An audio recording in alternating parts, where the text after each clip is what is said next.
ያስተዳድር ነው። ሁለተኛው የመልከጼዴቅ በኢየሩሳሌም በማዕከለ ምድር ይሰጠው የነበረው አገልግሎት የብሕትውና አገልግሎት። ይህንም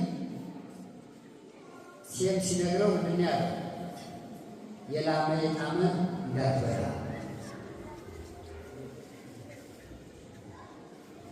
ፀጉርህን እንዳትላጭ፣ ጥፍርህን እንዳትቆርጥ፣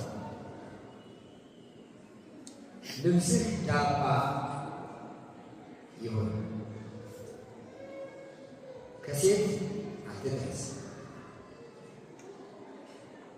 ከሴት ርቀህ ሚስት ጠብቀህ ኑር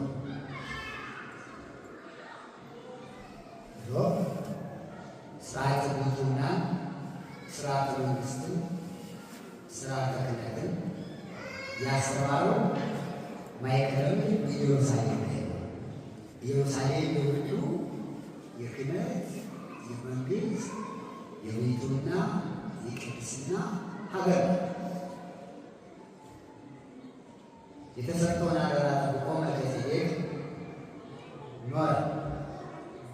የወንጌልን ስርዓት እየሰራ ማለት ነው። የወንጌልን ስርዓት ዛሬ እኛ የምናገለግለውን የክህነት አገልግሎት፣ ዛሬ እኛ የምናቀርበውን መስዋዕት፣ ዛሬ እኛ የምንጸልየውን ጸሎት እያቀረበ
በክቡር ደሙ የዋጃት የዛም የወካት ቅድስት ቤተክርስቲያን ጠብቃ ቅዱስ ማርያም ጾም ነገር ጸልያ ሰው ዘንድ የጠራ በዚች ቅድስት ቤተክርስቲያን መጥታችሁ ተሰብስባችሁ ጸልያችሁ የአምላካችን የመድኃኒታችን የኢየሱስ ክርስቶስ ቅዱስ ሥጋውን ክቡር ደሙን የተቀበላችሁ በማወቅ ወይም ባለማወቅ የሠራችሁትን ኃጢአታችሁን ሁሉ ይቅር ይበላችሁ።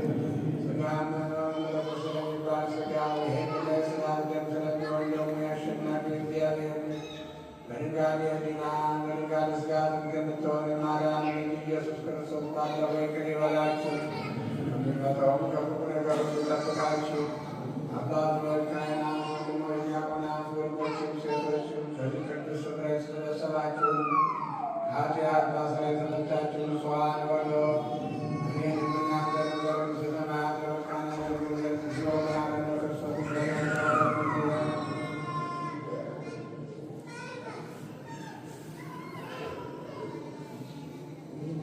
በእግዝእትነ ማርያም መሐረነ ክርስቶስ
ያችሁ የክርስቶስ ቤተሰቦች እንደምከረማችሁ እንደምሰነበታችሁ።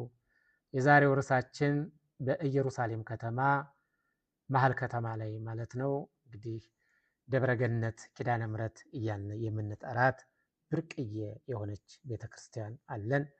እንግዲህ በዚህ ቤተክርስቲያን ውስጥ የኢትዮጵያ ኦርቶዶክስ ተዋሕዶ ቤተክርስቲያን ካፈራቻቸው አንዱ የሆኑት አባታችን ሊቁ አራት አይና እየተባሉ የሚጠሩት ኤንታ እዝራ ወደ ኢየሩሳሌም መጥተውልናል። ስለዚህ እኛ ደግሞ እሳቸውን በጉጉት ስንጠብቃቸው የነበሩ ሊቅ ስለሆኑ ቀጥታ ወስዳችሁ ወደ ትምህርቱ ስለሆነ የእሳቸውን ትምህርት ተከታተሉ እንዳያመልጣችሁ ብዬ ርዕሳችን እሱ ይሆናል። ሰላምና ፍቅር ለሁላችን፣ እግዚአብሔር ይስጥልኝ።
पानी निकला